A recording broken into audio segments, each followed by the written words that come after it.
Тамерландын наалаты. Чындыгында бул адамды Темур деп аташкан. Ал эми европалыктар Темур Ленг деп эл койгон атын бурмалашып, Тамерлан деген атка кондурушкан. Тамерлан Тимур, аксак. Аксак Тимур дегенди билдирет. Тимурга эл койгон бул ат анын кезектеги салгылашуу учурунда бутунан алган оор жаракаттан улам бекемделген. Тамерлан Орто Азиялык көрүнүктүү мамлекеттик ишмер жана кол башчы болгон. Ал 1336 жылы туулган жана монголдордун түрктөштүрүлгөн Барлас урусунан чыккан.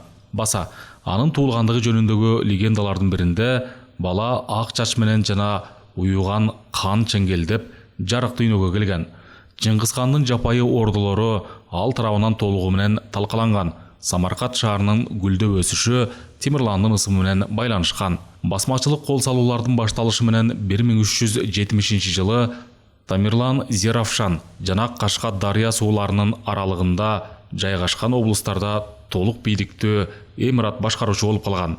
Ал көп өтпөй эле өзү башкарган жерге Амур дарыя менен Сыр дарыя аралыгындагы Фергана менен Шиште, кашан ичинде Чирчик дарыя өрөөнүн бириктирген. Байыркы мамлекеттердин бири Хорезмда Тамерлан мамлекетинин курамына кирген.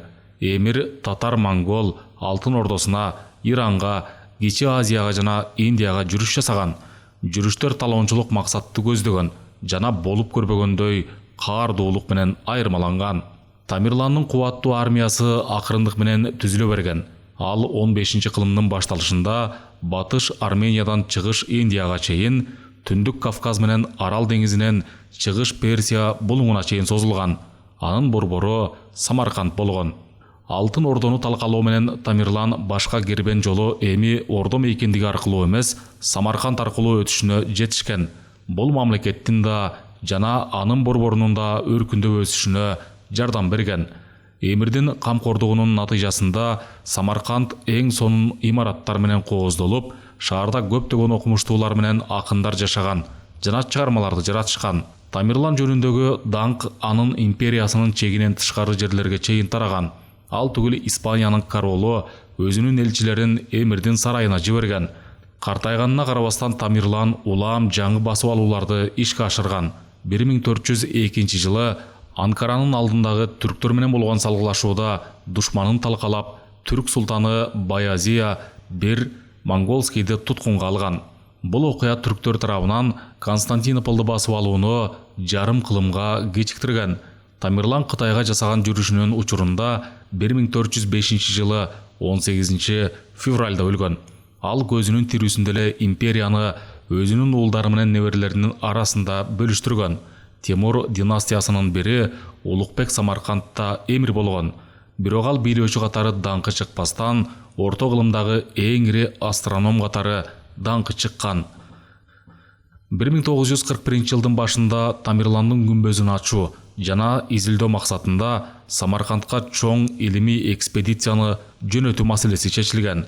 Экспедицияга Эрмитаждын чыгыш таануу бөлүмүнөн Ленинграддык окумуштуулар, өкмөттүк комиссиянын төрагасы академик Семенов, Герасимов, тажик жазуучусу Садриддин Айне жана башкалар жөнөшкөн.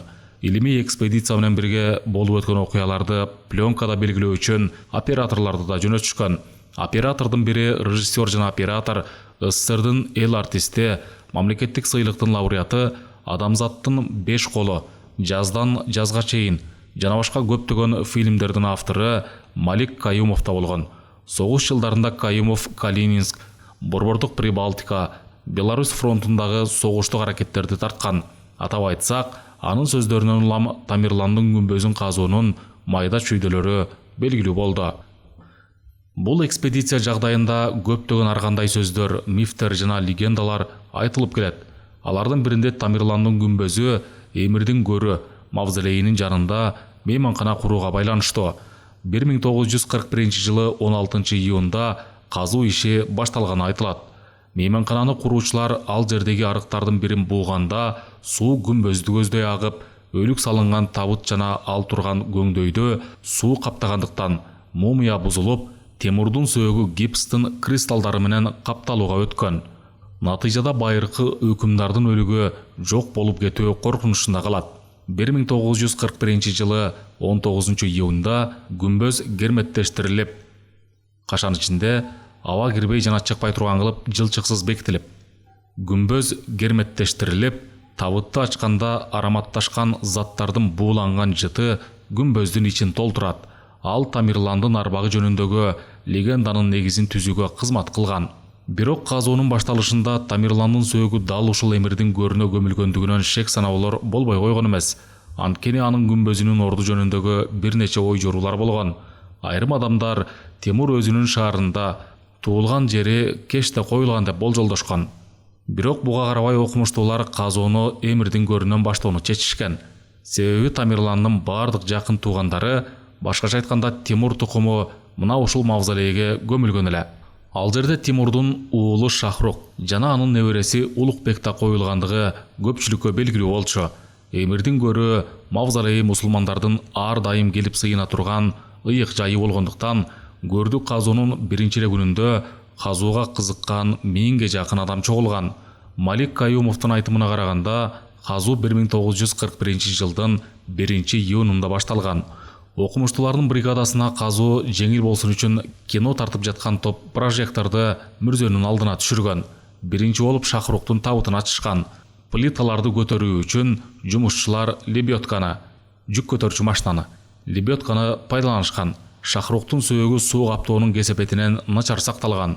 Окумуштуулар сөөктү кийин жакшылап изилдөө максатында өзгөчө кылдаттык менен атайын даярдалган яшиктерге салып, лабораторияга алып келишкен. Күмбөздө болуп жаткан иштерди камерага тартып, документтерди белгилөө бир нече күндү алган.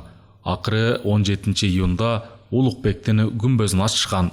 Мусулмандардын салты боюнча адам киши колду болуп өлсө, аны табытка салып көмүшкөн. Бул күнү табылган сөөк табытта болгондуктан, сөөк Тимурдун небересине тиешелүү экендиги ачыкка чыгат. Силер билгендей, Улукбек улуу астроном болуп, жылдыздардын координаттарын жаңылбай аныктоого боло турган зор обсерваторияны курган. Самаркандтын дөбөлөрүнүн биринде курулган эбегейсиз зор обсерваториянын имараты замандаштарын өзүнүн зор өлчөмү жана кооздугу менен таң калтырган. Кээ бир окумуштуу астрономдор ушул күнгө чейин өздөрүнүн координаттарын Улукбектин координаттары менен салыштырып текшеришет. Тамерландын небереси турмушта илим эң маанилүү деп эсептегендиктен, кээде астрономия менен алектенип жүрүп, намаз окуганды унутуп койчу. Ал динге нааразы мамиле кылгандыктан буга чоң маани берчү эмес. Ошондуктан аны айланасындагылар динден чыккан адам деп айыпташып, 1449 жылы башын алуу менен жазалашкан. Көрдөгү сөөктөрдү ачууда окумуштуулардын бири баш сөөктүн моюн тарабынан кесүүчү предмет менен чабуудан пайда болгон кесикти көрсөткөн. Кашан ичинде Улукбектин башы денесинен бөлөк жаткан. Мындан бул Улукбектин күмбөз экендигинен шек кылууга болбойт эле. Күмбөздү казуу биринчи жолкудай эле көп убакытты алып, бир нече күнгө созулган. Окумуштуулар акыркы күмбөздү ачуудан мурда плитадагы жазууну изилдешкен. Плитанын четтерине Тамерландын бардык аттары жазылган. Жана ошондой эле сөөктү козгоо керек эместиги эскертилип, эгерде кимде-ким аны козгой турган болсо, кетпес кырсыкка жолугат деген жазуу бар эле. Бул сөздөр окумуштуулардын көбүнө катуу таасир калтырган, бирок алар иштен баш тарта алышкан эмес. Күмбөздү 1941 жылдын 21 июнунда ачуу чечилген. Иш эртең менен эрте саат 8-де башталып, адеп башталганда эле жүрүп кеткен эмес. Казуучулардын бардыгы кыжалата алды эле. Анткени окумуштуулар Темирландын арбагы жөнүндө экспедициянын алдында кандай имиштер тарап жатканын билишчү. Ошентип Тамерландын күмбөзү легенда боюнча айтканда түнкүсүн күйүп турган жана аны атайын приборлор менен изилдегенде датчиктер күмбөздүн ичинен чыккан биоталаны көрсөткөн. Плитаны көтөргөндө күтпөгөн жерден лебедка сынып, плитаны кол менен алып чыгууга туура келген. Анын алдында анчалык чоң эмес 3-4 плита болгон. Кашан ичинде бул тартылган пленкадан көрүнөт. Аларды видео камерага тарта баштаган кезде күтүлбөгөн жерден прожекторлордун баары өчүп калат. Дем кыстыктырган күмбөздүн ичинде дем алуу кыйын боло баштаганда адамдар тынчсыздана башташат. Окумуштуулардын айлалары кетип, анчалык чоң эмес тыныгууну чечишкен. Ушул тыныгуунун учурунда Малик Каюмов абдан күн ысык болуп тургандыктан чай ичүүгө барат. Чай ичүү учурунда ага 3 абышка келип, Тимурдун көрүн ачууга катышып жатасыңбы деп сурашат. Ошондо Малик тамашалап, ал бул иште эң башкы адам, ансыз эч ким эч нерсе кыла албай тургандыгын айтат. Ошондо абышкалар: "Силер күмбөздү ача элексиңерби? Күмбөздү ачууга эмес, ага тийүүгө да болбойт. Эгерде күмбөздү ача турган болсоңор, жер жүзүндө согуш башталат. Китепте ушундай жазылган" деп түшүндүрүшүп, эски китепти көрсөтүшөт. Малик мектепте араб тилин окугандыктан өзү окуп ишениш үчүн китепти сурап алып окуп көрсө, китепте эгерде күмбөздү ким ачса, согуш башталат деп жазылган экен. Ошондо ал күмбөздөгү академик Семенов менен Садриддин Айниге түшүп барып, аларды ачышкандар менен аңгемелешүүгө чакырып келет. Айни абышкаларга ачуусу келип, аларды кууп жиберген. Абышкалардын сөзүнө Семенов да маани бербей, сандыраак сөз деп кол шилтеп коет. Кийинчерээк Малик Кайымов бул туурасында: "Мен ал кезде жаш элем жана ошол абышкаларды пленкаларга тартып алууга акылым да, тажрыйбам да жетпептир" деп өкүнгөнүн жашырган эмес. Тыныгуудан кийин Тамерландын күмбөзүн ачышса, анын сөөгү бальзамдалган экен. Бирок анын сөөгүнүн көп бөлүгү каптаган суунун кесепетинен чирип кеткен.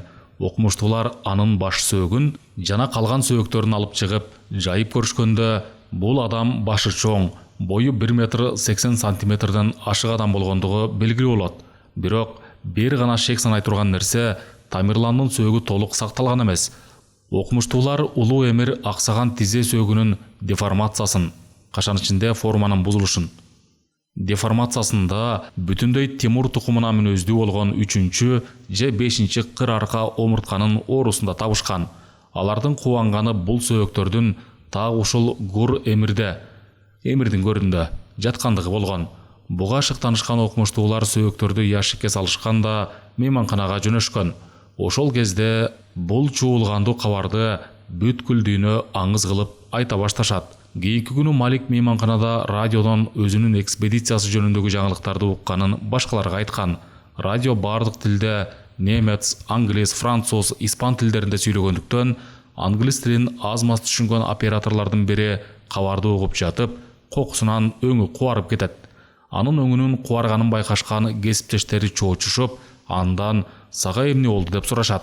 Ал бир аз үндөбөй туруп: "Согуш башталды. Гитлер Советтер Союзуна кол салыптыр" деген суук кабарды айтат. Бул жаңылыкты укканда бардыгы үнсүз делдейишет. Бардыгы чуркап баягы абышкаларды издешип, тилекке каршы аларды эч жерден таба албай коюшат. Экспедиция мүчөлөрү ал жерде жашаган жергиликтүү тургундардан эски китеп жөнүндө сурашканда, көбү ал жөнүндө угуп билишпегендигин, эч кимиси андай китепти колуна алып көрүшпөгөндүгүн жана болбой койбос кырсыкты токтотууга жөндөмдүү адам гана окушу мүмкүн экендигин айтышкан. Көрсө жок болуп кеткен абышкалардын өздөрү ал жерде улуу күчтүн өкүлдөрү катары эсептелинет экен. Ден дароо болгон окумуштуулар экспедицияны шаша-буша эптеп-септеп аякташып, Ташкентке жөнөшөт. Малик Каюмов өзүн ушул согуштун чыгышына себепкер, күнөөлүү адам катары сезип, өз ыктыяры менен майданга жөнөгөн. Кашан ичинде аны майдандын оператору катары алышкан. Аскерге жөнөп жатып ал болгон окуя тууралуу жогорку жетекчилердин кимдир бирөөнө сөзсүз айта тургандыгы жөнүндө касам ичет. Кайсы бир убакыттан кийин ал өздөрү турган аскердик бөлүктөн анчалык алыс эмес жерде генерал Жуковдун убактылуу штабы бар экендигин билет. Ал мындай мүмкүнчүлүктү колдон чыгарбоого тийиш экендигин сезип, генералга барып жолугат. Жуков аны жакшы кабыл алат жана Тамерландын күмбөзүн ачууга катышкандыгы чын экендигине кызыгып, бардыгын сурамжылай баштайт. Анткени болгон окуяны толук билүү ага кызыктуу болгон. Ошентип Каюмов Жуковго абышкалар жөнүндө да, наалат каргыш жөнүндө да бардыгын айтып берет. Генерал буга олуттуу мамиле кылып, ошол эле жерден мунун баарын жолдош Сталинге билдирүүнү максат кылат. Муну уккан Сталин Тимурдун жана анын туугандарынын сөөктөрүн изилдеп жаткан окумуштуу Михаил Герасимовду чакырып, ишти эртерээк бүтүрүүнү тапшырган. Окумуштуу өзүнүн квартирасында күндөп түндөп иштеп жаткан басып алуучу Тимурдун баш сөөгү боюнча анын өң келбетин калыбына келтирген жана көп өтпөй эле бүткүл дүйнө бул каардуу эмирдин жүзүн көрүүгө мүмкүндүк алат. Андан соң сөөктөрдү Самаркандка алып келишип, 1942 жылдын 20 ноябрында кайрадан көмүшкөн. Мындан соң күмбөзгө эч ким тийген эмес. Аларды Тимурчулар династиясынын борборуна жөнөтүүдөн мурда сөөк салынган самолет согуш майданы жүрүп жаткан жерден үстү менен учушун суранышкан. Сөйүктү көмгөндөн 2 күн өткөндөн кийин немецтик аскерлер Сталинграддын алдында курчоого алынган. Рас, айрым адамдар күнбөзгө 3-чү экспедицияны жөнөтүүнү жана Тимурдун мүрзөсүнө бул жөнүндө келечек тукумдарга билдирүү калтырууну сунуш кылышкан. Бирок окумуштуулар сунуштан баш тартышып, мындай жаңылыштыкты унутууга болбой тургандыгын түшүндүрүшкөн. Мындан адам өзүнүн күчү бар экенин билүүгө болот. Муну башкача кандайча түшүндүрөсүң? Эмне үчүндүр жөнөкөй дал келүүгө ишенгиң келбей кетет. Бирок Кызыл аянттагы мавзолейдин душмандарына тийбегиле деген эскертүүнү кантип эстебей кое аласың?